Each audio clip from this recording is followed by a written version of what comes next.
Welcome to the Old Time Radio Westerns. I'm your host, Andrew Rhynes, and I'm excited to bring you another episode absolutely free. This is one of over 80 episodes released monthly for your enjoyment. Now, let's get into this episode.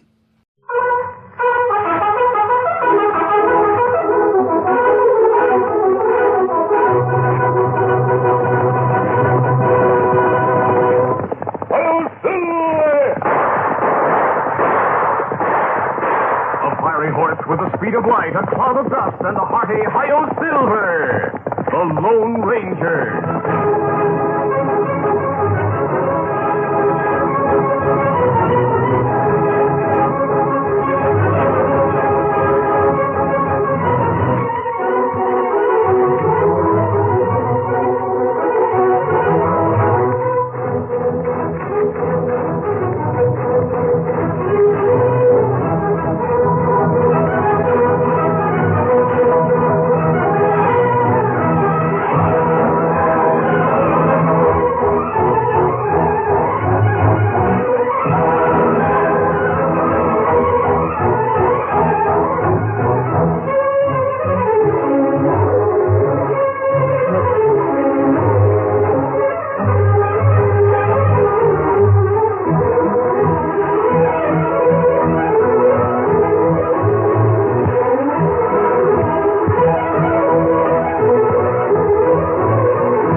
Indian companion Tonto, the daring and resourceful masked rider of the plains, led the fight for law and order in the early western United States. Nowhere in the pages of history can one find a greater champion of justice. Return with us now to those thrilling days of yesteryear. From out of the past come the thundering hoofbeats of the great horse Silver. The Lone Ranger rides again. Come on, Silver. Let's go, big fellow. Hey, Silver!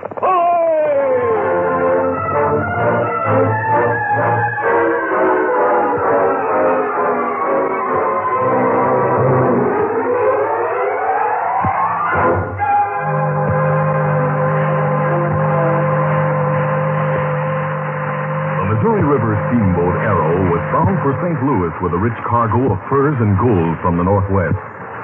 As she threaded her way through the treacherous channels in Dakota Territory, churning the muddy water with her side wheels and erupting vast clouds of smoke from her twin funnels, two men leaned against the railing on the passenger deck. Both were in their middle 20s, well-dressed and apparently friendly, though one was a United States Marshal, the other a prisoner. The Marshal was saying, "Jeff, you ought to stay away from the captain's daughter." Why should I, Marshal? Well, I ought to say it. I'm Jeff Gilmore, who broke out of the death row in the St. Louis jail and was captured in Fort Benton. And you're taking me back to him. You think it's right for a fellow in your boots to associate with a nice girl like Sue Carroll? Sue and I simply walk and talk together. She's lonesome and seems to enjoy my company. Yeah, she's taking a shine to you. I don't want her to do that. I'll tell her who I am. No, don't. If it ever got out that I didn't put you in irons, I'd lose my job. I don't want to get you in trouble. I know you don't. We've been friends since we were kids. Yes, but you don't know about my case. You were away when I was trying. Well, I didn't want to ask you about it, but now that the subject's come up, tell me. You know that Simon Dumont and I were partners in the St. Louis Fur House. Yeah. Well, Dumont was a crook. He got to buying stolen furs without my knowledge. I see. One day, a St. Louis detective came to the office to check up on Dumont's activities. Dumont stabbed the man with my pelting knife and then fled, leaving me to take the blame. Didn't the St. Louis officers look for him? No, they didn't. Jeff, when we get back to St. Louis, I'll try to get a stay of execution for you. And an assignment to Dakota Territory for myself. Maybe I can find Dumont. The odds are all against you. You've never seen Dumont, so you wouldn't know him. From what I've heard, he's grown a beard and keeps changing his name. All lawmen would cooperate with me in hunting him. Even so, you'd never get a delay in the hand of a jailbreaker like me. Public sentiment is all against him. Here comes Miss Carroll. Ah, but you gentlemen look serious. Sue, the marshal and I have been talking about my future. I hope it's not that, Doc. Still, you've never told me what you've been doing or plan to do. The marshal has a place for me. Oh, Miss Carroll, isn't that Rockport just ahead?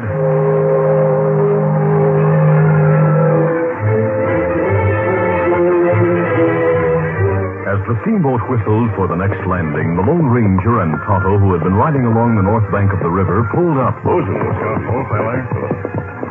Hello, there's the Arrow. She'll refuel in Rockport. And look at bales of fur her carry. The river pirates we've been looking for have made it unsafe to ship furs by smaller craft. They've become a menace to shipping from one end of this river to the other. How many flatboats been attacked along here? 3. And all we've learned is that the fur thieves call themselves river wolves and refer to their leader as Loup, which is French for wolf. How it happened, gang never leave trail. Only one answer. It uses only boats and hides close to the river. Maybe better we use both. We shall from now on. We must try to clean up that gang and make the river safe for shipping before all trade comes to an end. Go to town, buy a canoe, and paddle down the stream. I'll take Scout and meet you opposite the Clam Point light. We'll camp there tonight. Oh, me savvy. Easy, Scout. Easy, fella. At Clam Point, it's where we see old fella hang big lantern on pole to guide steamboat. Yes, that's right. Come on, Scout. Come on, paddle there.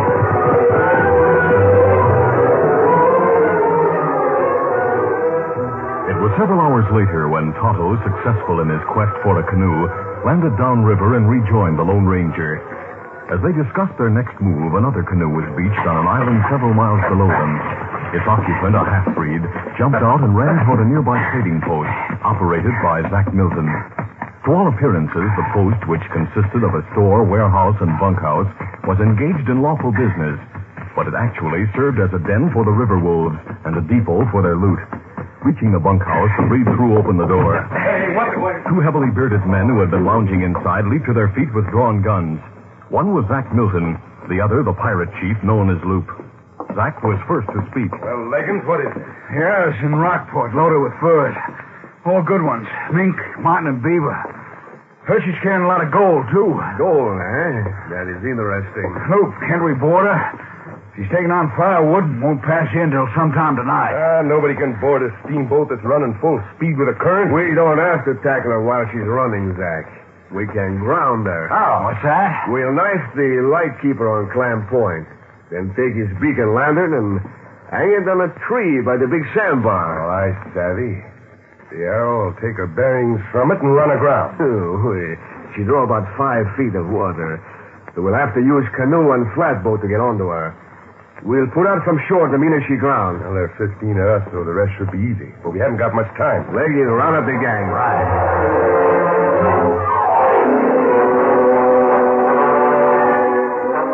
Twilight had deepened into a starless night when the Lone Ranger and Tonto concluded a hasty meal and trampled out their fire. As the last spark died, Tonto looked out across the river and stiffened. Kimasabi. Me not see Clam Point light. Should be showing now. Maybe Arrow come along any minute now.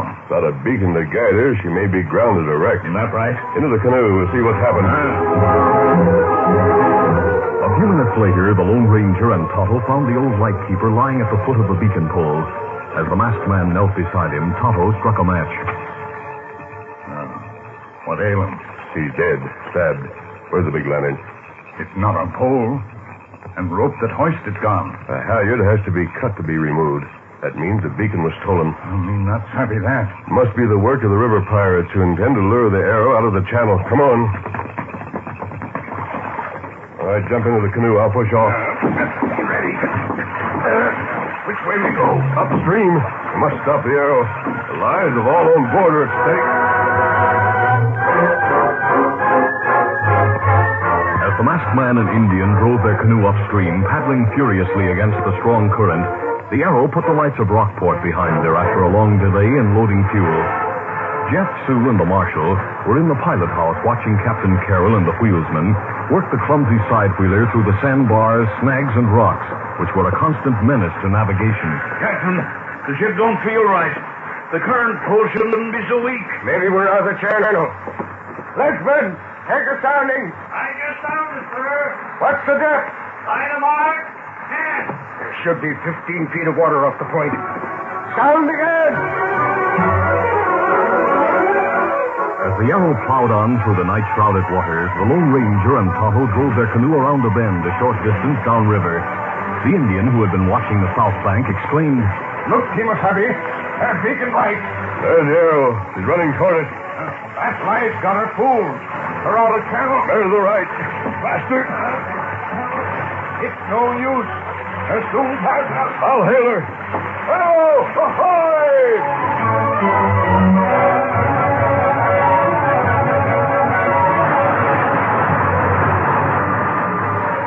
Dad, somebody's calling from the river. Listen. Hello! Ahoy! Did you hear that? Don't bother me, Sue. Lensman! What does your line say now? Line a mark. 7. Yarrow draws 5 feet. Wheelsman, hard to port. She's not swinging very fast. I'll have the fourth wheel reversed. Line a mark. 6. Hold on to me, Sue. What's the matter, Dad? We're going to ground. Oh, shoemate. What happened, sir? I can't figure it out. There hasn't been any flood that would have built up a sandbar off Clam Point. The river hasn't fallen either. We'll get below, look for damage, and start shifting the cargo after. Is there any danger? None at all. I've run aground 100 times on the Missouri. All we need to do is lighten the bow and reverse the paddles to get off. But it means an hour's delay. Look, Captain. There in the companionway. A masked man. And an Indian. Back, Sue. Back so I can shoot. Steady there. We're friends. It don't look friendly to board a ship wearing a mask. If I didn't know those river wolves were too cowardly to attack anything except flatboats, I'd take you for one of them. How did you get here? My friend and I came aboard from a canoe after trying to hail you. We were afraid you'd drown. How so? We'd found the Clam Point lightkeeper murdered and the beacon gone. That's it out there. But you're on a bar a mile above the point. So the light was moved. Who'd do such a thing? Who but the river wolves? Big as your boat is, they mean to attack her. Great Scott, you must be right. Mate, forget about the cargo. Break out the guns and arm all hands on the lower deck. Then stand by to repel boarders. Do it quietly, mate. Maybe we can surprise the pirates as much as they plan to surprise you. Aye, sir. Masked man, I'm a federal marshal, but I'm willing to listen to you. How many men are in the gang? Rumor that there are 15 or 20. Then we're outnumbered. I'll help the men below. Maybe better me join them. Go ahead, Tonto. Come on, Tom, let's go. How many men does that leave up here, Captain? 4. The wheelsman, young Jeff here, and you and me. Can we hold this deck and protect my daughter? Don't you worry about me, Dad. Fight your ship just like you did your gunboat back in 63. Good girl, Sue. There's a gun in the pilot house. Stay in there and keep it handy. All right, Dad. Nobody will get you if I can help it, Sue. Captain, what about the brass cannon that's mounted in front of the pilot house? Could it be used? No concern it. There's a box of 5-pound round shot beside it. But I'll let the boys shoot up all the powder on the 4th of July. Let's slide the box over to the rail. Right. There, that's far enough. How do you aim to use these cannonballs? Drop them into the pirates' canoes when they come alongside. 5-pound shot will go straight through the bottoms. Listen. Yes, they're coming. I hear Orlocks. That means they're bringing up a flatboat to carry off their plunder. I can see him now. All right, get ready to fire.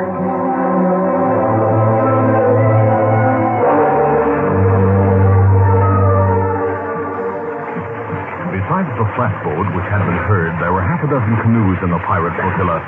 The men at the oars and paddles wore the buckskins and moccasins commonly associated with the fur trade, but they had blackened their faces with charcoal, both to disguise their features and make their skin less visible in the darkness.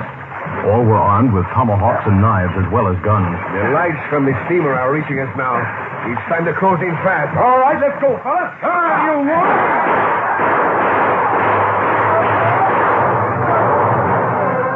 As the river wolves came into plain sight, the Lone Ranger signaled Captain Carroll. Cupping his hands around his mouth, the skipper bellowed, Firemen! We didn't stop them. Keep firing! Their canoes are alongside now. Wheelsman, start dropping those cannonballs. Right. Here goes one. Hey, that's it for one canoe. But the blackguard's still on board.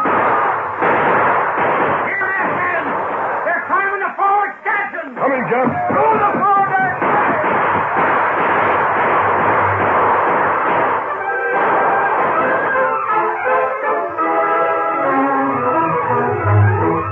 The curtain falls on the first act of our Lone Ranger adventure. Before the next exciting scenes, please permit us to pause for just a few moments.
To continue. The steamboat Arrow had been boarded by river pirates. As some of them leaped onto the cargo deck, they swarmed up the stanchions, trying to reach the top deck.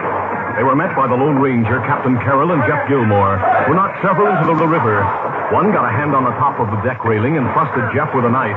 Dodging, young Gilmore brought a gun barrel down in his hand. Take that! Oh! There, the rest are sliding back down. They won't try that again. They're having a hard fight below. We'll have to watch the stairs leading up here. Even as the masked man spoke, Zach Milton and a half-dozen river wolves under his command forced a passage to the foot of the companionway. Bounding up the steps, they erupted on the top deck. The Lone Ranger fired one shot.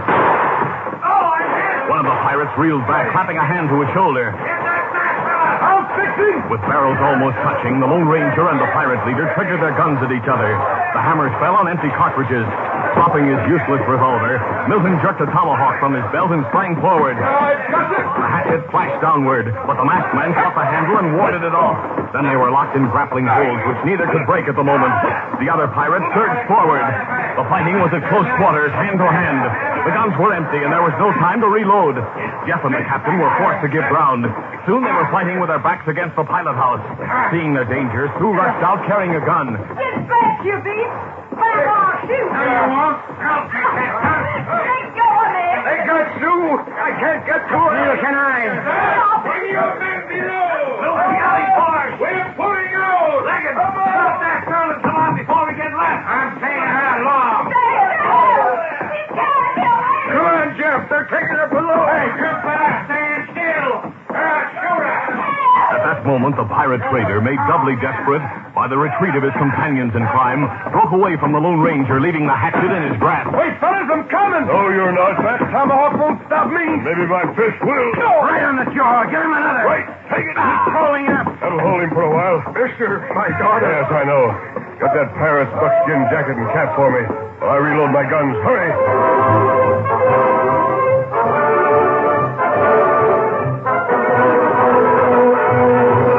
Meanwhile, Leggins had reached the lower deck with his companions and the struggling girl. Tonto, who had directed the defense there from behind a barricade of baled furs, saw Sue and shouted to the deckhands. We got Captain's girl. Don't shoot. Keep her where she'll be in the line of fire if they change their minds. Savvy. What happened down here? There's too much for us. They were warned and ready. Our canoes have been smashed. The flatboats all right, piling to eat. As the river wolves, battered and beaten, prepared to put off in the unwieldy craft, the Lone Ranger holstered his reloaded guns and put on Zach Milton's cap and jacket. Then he hurried to one of the coal oil running lights. He took soot that had collected above the burner and blackened the lower part of his face, while Captain Carroll watched curiously. What do you figure I'm doing? I hope to mix with the pirates until I can rescue your daughter without endangering her life. Look over the side.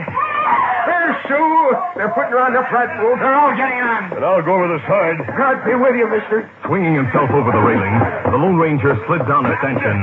He reached the lower deck just in time to join the last pirate as they piled into the flatboat. In the dim light and confusion, his mask had escaped detection. Now, Crouching low on the bottom, he kept his head down while Luke cut the flatboat loose from the steamer. We're clear of her now. You fellas on the oars. Get busy. I'll tend to kill her. You're safe. All you do, baby. came back. I guess not. Hey, Leggy, where's Zach? I just missed him. Last I saw him, he was fighting a masked man on the top deck. Masked man? He couldn't have been one of the crew or passengers. Well, maybe he tipped him off about it. That's what I'm thinking. If Zach got killed or captured, it'll be bad for us. All the boatmen on the river know him and his island. You're right. The island won't be safe for us after the Yarrow gets off the bar. No, but we gotta go back long enough to pick up the furs and money we got hid there. That photo's worth the chance. If worse comes to worse and we get surrounded, we'll use the girl to bargain for a way out. All right, bend those oars, boys.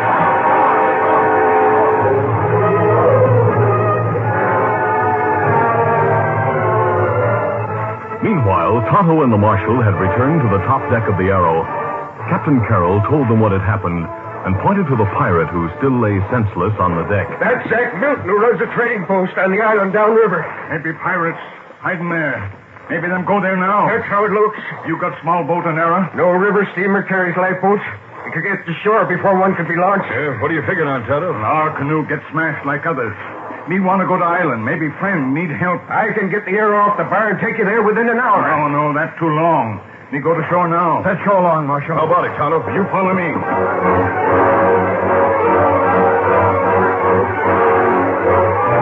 Wading, swimming, and running in turn, Tonto led the two men to shore and along the bank to the camp where he and the Lone Ranger had left their horses. There he placed Scout at the disposal of the marshal and saddled Silver. He was saying, Jeff, you ride behind me. All right. Easy, Scout, easy, fella. Here, me help you up. I'm making it. You ready, Marshal? Yes, Tonto. Where's the island? Only a mile or so. When we get that far, we let horses swim from bank. Island close to shore. I see. Now we ride fast. Come on, Silver.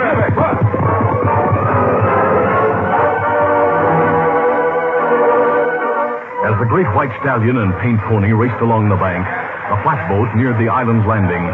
Loop swung the tiller bar. Back water with your oars. We're almost there. A moment later, the bottom of the clumsy craft grated on gravel. Loop jumped out. Now, come on, all of you. We've got a lot of lugging to do. I can't help. My arm's busted. Think of your neck, you scum. Get to the fur house. You two girls, you go where we go. This is all the fault of that masked man. I had it planned for us to control the Missouri River. We've had a stranglehold in the whole Northwest end. Now look what's happened. Just let me get hold of him sometime. Grimly watchful, the masked man strode along at their heels, following them to a low stone building behind the trading post. Loop unlocked and opened the door. A match was struck. Then a lantern flared up, revealing a fortune in furs and other loot from river shipments.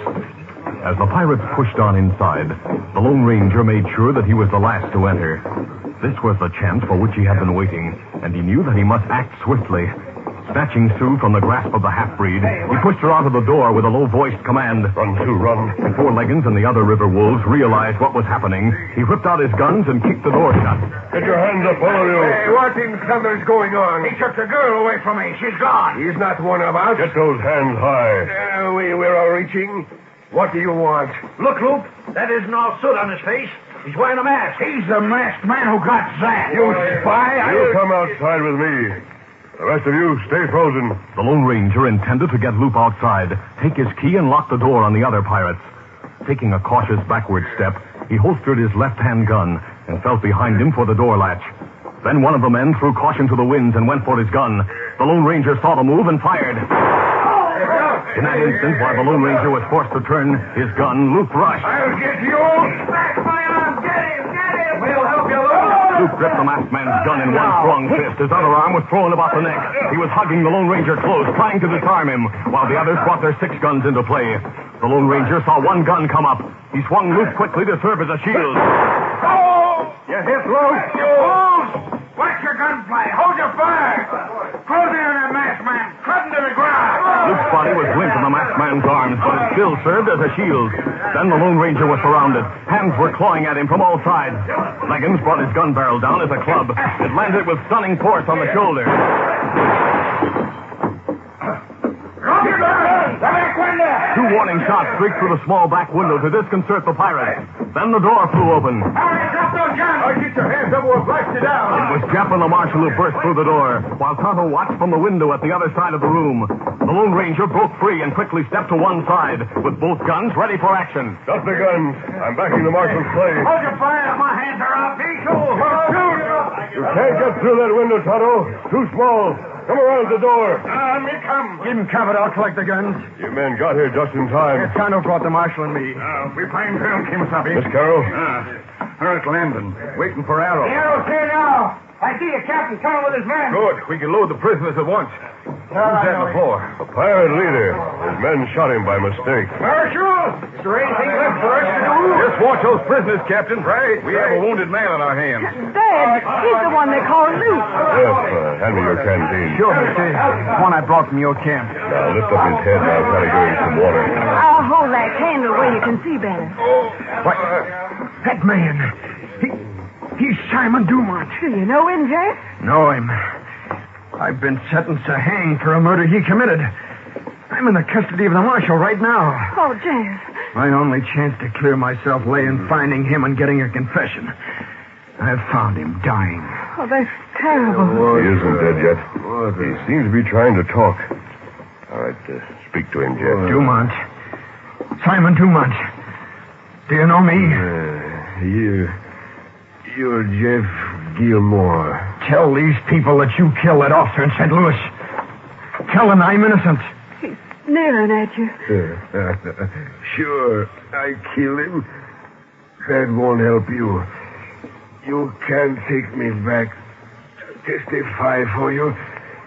Wouldn't do it if you could. Like to see you hang. Like to see that masked man hang. Dumont, do you realize that you're dying? Sure. And you admit the murder? Sure. Good joke on Jeff. Good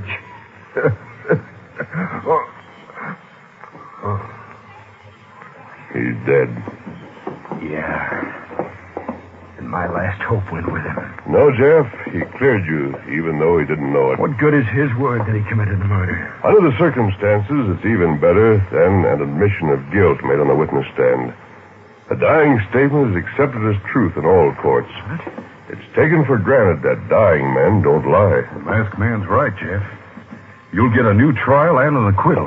Come on, Tonto. The masked man is leaving. We didn't even get a chance to thank him. We all owe him our lives. He's entitled to a reward, too. You don't know the masked man. He doesn't want money or thanks. Do you know who he is, Jeff? Tonto told me. He's the Lone Ranger.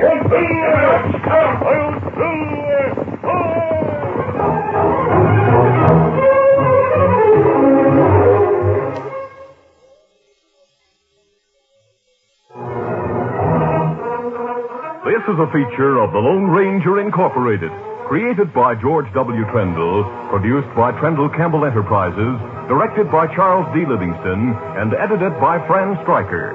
The part of the Lone Ranger is played by Brace Beamer.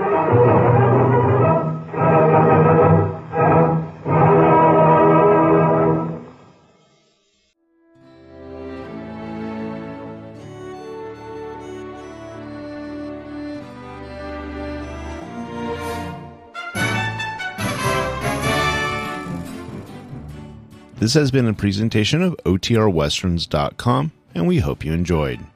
Please take some time to like and rate this episode within your favorite podcast application.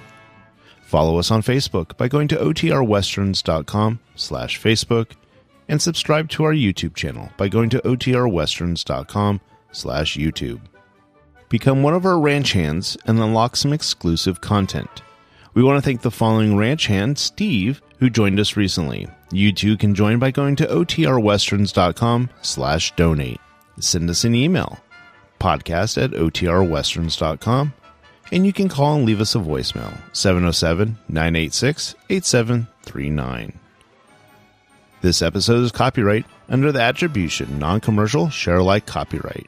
For more information, go to OTRWesterns.com/copyright. Have a great day, and thanks for listening.